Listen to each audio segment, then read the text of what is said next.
SP Balasubrahmanyam guarantee దక్షిణాదికి ఏంటి దేశం మొత్తం తెలుసు. దక్షిణాదిలో మరింత ఎక్కువగా ప్రేమిస్తారు. అన్ని భాషల్లో కూడా ఆయన పాడారు కాబట్టి ఈటీవీ పుణ్యమా అని చెప్పేసి బుల్లితెరతో ప్రతి ఇంటికి రీచ్ అయ్యారు. ఆయన వ్యవహార శైలి అందరినీ ఆకట్టుకుంది. ఇంటి పెద్దలాగా భావించారు. ప్రతి ఒక్కళ్ళు అంతగా గౌరవించారు. వాళ్ళ అబ్బాయి చరణ్కి ఇప్పుడు కూడా రామోజీరావు గారు పరంపదించాక కూడా వాళ్ళ అబ్బాయి కిరణ్ వీళ్ళ చరణ్ని దగ్గరికి తీసుకుని ఆ పాడుతా తీగా కొనసాగిస్తున్నారు. రేటింగులు ఉన్నా లేకపోయినా ఇప్పటికి కూడా ఆ సంగీత ప్రియులు కాస్త మైమర్చిపోయేది ఆ ప్రోగ్రాం చూసి ఆ పాటలు వింటూనే.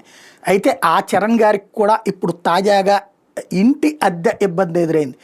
అది కూడా సినిమా రంగం వాళ్ళ ద్వారానే. ఆయన చివరికి తమిళనాడులో చెన్నైలో ఉన్నటువంటి కేకే నగర్ పోలీస్ స్టేషన్లో కంప్లైంట్ చేయాల్సి వచ్చింది. సాలిగ్రామంలోని సత్య గార్డెన్స్లో ఒక అపార్ట్మెంట్ ఉందంట, ఆయనకి ఓ ఫ్లాట్ ఉందంట. అందులో తమిళ చిత్ర పరిశ్రమలో సహాయ దర్శకుడిగా పనిచేస్తున్న తిరుజ్ఞానం అని ఆయన అద్దెకుంటున్నారట. నెలకి 40,500 అద్దె ఇస్తానని చెప్పేసి ఒప్పుకుని 1,50,000 అడ్వాన్స్ కూడా ఇచ్చాడట. అయితే 25 నెలలుగా తిరుజ్ఞానం అద్దె చెల్లించడం లేదు. మరి ఖాళీ చేయమంటే అసభ్యకరంగా మాట్లాడి బెదిరింపులకు కూడా దిగారట. ఆయన మీద చర్యలు తీసుకోవాలని అద్దె డబ్బులు ఇప్పించి ఇంటిని ఖాళీ చేయమని చెప్పి పోలీసులను కోరాల్సి వచ్చింది.